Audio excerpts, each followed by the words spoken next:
السلام علیکم دوستو، حاضر ہوں ایک نئی ویڈیو کے ساتھ۔ اور آج کا ویڈیو کا جو ٹاپک ہے وہ ہے گمشدہ شیروانی کا قصہ۔ انوار حسین حقی صاحب فرماتے ہیں کہ مغرب میں ایک بادشاہ کی گردن کی بالائی سطح پر ایک زخم ہو گیا تھا جو کئی ہفتوں تک نہ بھر سکا۔ اس پر پٹی باندھی جاتی تھی۔ اسے چھپانے کے لیے دربار کے ماہر درزیوں نے بادشاہ کی قمیض پر ایک ایسا ڈیزائن تیار کیا جس میں بڑے بڑے اور جھالر دار کالر اس زخم اور اس پر بندھی ہوئی پٹی کو ڈھانپ لیا کرتے تھے۔ وہ کالر جب درباریوں نے دیکھے تو انہوں نے بھی تقلید بادشاہ میں ایسا ہی لباس سلوانا شروع کر دیا، جو بتدریج جھالروں کے پیچوں سے گزر کر موجودہ کالروں کی ساخت میں بدل گیا۔ شاید اسی لیے سماجیات کے ماہرین کا کہنا ہے کہ جب تہذیبیں شکست و ریخ کا شکار ہوتی ہیں تو بااختیار طبقے کا لباس بھی مقدور بر تقلید کے حوالے سے بتدریج زیریں طبقے تک اپنا اثر دکھاتا ہے۔ کچھ ایسی صورتحال ہمارے ہاں بھی ہے۔ یار اور اغیار بدلنے کے ساتھ ساتھ ہمارے ہاں لباس بھی بدلتا رہا ہے۔ اپنے ارد گرد نظر دوڑائیے تو بہت کچھ غائب اور بہت کچھ نیا نظر آتا ہے۔ ایسے میں تہذیب کی تاریخ سے آشنا ہر فرد پریشان ہے۔ اس پریشانی کی ایک بڑی وجہ ہماری قومی اور عوامی لباس سے شیروانی کی گمشدگی ہے۔ شیروانی بطور پوشاک برصغیر کی تہذیب کی علامت سمجھی جاتی ہے۔ ابتدا میں اس لباس کے ساتھ ساتھ مذہب کا تعصب وابستہ نہیں ہوا تھا۔ اسے گنگا رام تک سبھی پہنا کرتے تھے اور امیر جی ملک بھی۔ ہندوستان کے پہلے وزیر اعظم پنڈت جواہر لال نہرو اور ان کے والد پنڈت موتی لال نہرو کے ساتھ اس لباس کی وابستگی ان کی اپنی دھرتی ماتا سے لگاؤ جیسی تھی۔ بانی پاکستان حضرت قائد اعظم محمد علی جناح نے جب پاکستان کے پہلے گورنر جنرل کا حلف اٹھایا تو اپنے قدیمی اور مرغوب قومی لباس پر شیروانی کو ترجیح دی تھی۔ شہید ملت کا درجہ پانے والے پاکستان کے پہلے وزیر اعظم لیاقت علی خان نے آخری سانسوں تک اس لباس کو سینے سے لگائے رکھا۔ خواجہ ناظم الدین، جن کا تعلق اس وقت کے مشرقی پاکستان اور آج کے بنگلہ دیش سے تھا، شیروانی کو بلا امتیاز علاقہ عزیز رکھتے رہے۔ ان کے ساتھ چودھری محمد علی، جو پنجاب کے نمائندے تھے، وہ بھی اس لباس کو ترک نہ کر سکے اور نہ ہی صوبہ سرحد کے نمائندے سردار عبدالرب نشتر نے اسے خیر بات کہا۔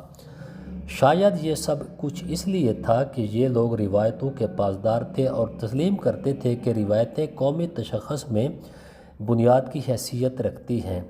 مگر پھر جانے کیا ہوا کہ قومی سطح سے ہر نوعیت کی اکائیوں کا سلسلہ ایک ایک کر کے دم توڑتا گیا۔ غلام محمد، جو ذہنی طور پر مغرب سے مرعوب تھے، روایت کے حوالے سے بھی مغرب کے لباس میں بندھ کر رہ گئے۔ Field marshal general Ayub Khan, general Yahya Khan اور ذوالفقار علی بھٹو نے بھی بہت کم شیروانی کو بطور لباس استعمال کیا۔ جنرل ضیاء الحق مرحوم نے شیروانی کے بطور قومی لباس احیاء کی کامیاب کوشش کی اور انہیں اسی سلسلہ میں خاطر خواہ کامیابی بھی ہوئی۔ جب تک ہمارے تہذیب شناس حاکموں کا لباس شیروانی سے آراستہ رہا تو ان کے پیروکار بھی مقدور بھر اس لباس کو اپنایا کرتے تھے، لیکن جوں اس شیروانی نے حکمرانی کی بارہ دری سے جلا وطنی اختیار کی تو یہ لباس نچلی سطح سے بھی ناپسندیدہ ہو گیا۔ پاکستان میں اس لباس کو مذہب سے علیحدہ کر کے طبقاتی اور علاقائی تقسیم کی بھینٹ چڑھا دیا گیا تو اسے ان لوگوں سے مشروط کر دیا گیا جو ہندوستان سے ہجرت کر کے پاکستان آئے۔ چنانچہ شیروانی کا نصیب بھی ہمارے ہاں وہی ٹھہرا جو قومی زبان اردو کا قرار دیا گیا ہے۔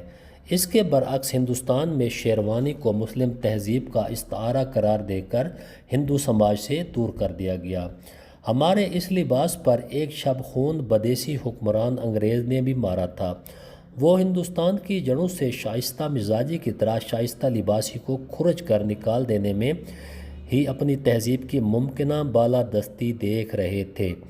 اسی لیے اس نے فارسی، اردو، سماجی رسمیں اور ان سب کے ساتھ مروجہ شرفاء کے لباس کو بھی ہدف تنقید بنا لیا۔ انگریز نے ہماری تہذیب کے ساتھ یہ تک کیا کہ اس نے نوابی لباس کو، جس میں تنگ موہریوں کا پاجامہ، اس پر شیروانی اور سر پر صافہ اور کلاه کو اپنے یہاں بٹ مینو کا لباس بنا دیا۔ اس لباس کو ان کے ہاں اردلی، خانسامہ، چوکیدار، چوبدار یا پہرہ دار پہننے لگے۔ اس لباس کو انگریز نے اپنے سب سے نچلے درجے کے رسالے میں شامل فوجوں کو پہنانا شروع کر دیا، جسے بعد میں ذہنی غلامی کا شکار لوگوں نے شادی بیاہ کے موقع پر باجا بجانے والوں کو پہنانا شروع کر دیا، اور یوں دیکھتے ہی دیکھتے شیروانی، جو شائستگی، امارت، علم، ذوق اور شعور کی علامت تھی، مضحکہ خیز اور غربت دونوں کی ملی جلی تصویر بن کر رہ گئی۔ البتہ انگریز کی سازشی ذہانت پر اس وقت شدید ضرب پڑی جب علی گڑھ نے ادارے کی حیثیت اختیار کی۔ علی گڑھ مسلم یونیورسٹی کو صرف تعلیمی حوالے سے امتیازی حیثیت حاصل نہیں ہے، بلکہ اس ادارے میں تہذیب کی تربیت کا کام بھی ہوتا تھا اور تطہیر روایات کا سخت کوش کار عظیم بھی انجام دیا جاتا تھا۔ اسی لیے اس ادارے کے طالب علم کے لیے لازم تھا کہ وہ شیروانی زیب تن کرے اور زندہ اور شائستہ تہذیب کا علمبردار کہلائے۔ ہمارے حکمرانوں اور سول اشرافیہ نے جہاں اپنے آپ کو مغرب کی مرغوبیت کا استعارہ بنا لیا ہے، وہاں اپنی تہذیب سے بھی منہ موڑ لیا ہے۔ آج سے 12 سال پہلے تک یہی شیروانی ہمارے عدلیہ کے جج صاحبان کا سرکاری لباس ہوا کرتا تھا، لیکن جنوری 2003 میں ایک حکم نامے کے ذریعے سفید قمیض، کالی پتلون، کالا کوٹ اور کالی ٹائی اعلیٰ عدالتوں کے یونیفارم کے طور پر رائج کر دی گئی۔ بظاہر اس عام سے حکم نامے کو تہذیب سے آشنا لوگوں نے شیروانی کے تابوت میں آخری کیل سے تعبیر کیا تھا۔ آج کل پاکستان کے بانی جماعت کی حکمرانی میں شیروانی تلاش کرنے سے بھی نہیں ملتی۔ کبھی کبھی کسی تقریب میں صدر مملکت ممنون حسین کے ذریعے شیروانی کی زیارت ہوتی رہی، مگر صدر مملکت کے درجے کی کارکردگی دیکھ کر یہ خوف سر اٹھانے لگا کہ اب کہیں صدارتی محل کی شیروانیاں بھی زیبائش تاکہ نسیاں نہ ہو جائیں۔ پیارے دوستو، اگر آج کی میری یہ معلوماتی ویڈیو آپ کو پسند آئی ہے تو میرے یوٹیوب چینل عارف ٹائمز BK کو سبسکرائب کر دیجئے گا اور گھنٹی کے لگے بٹن کو پریس کر کے سلیکٹ آل ضرور کر دیجئے گا۔ اجازت دیجئے، پھر ملیں گے ایک نئی ویڈیو کے ساتھ۔ السلام علیکم ورحمۃ اللہ وبرکاتہ۔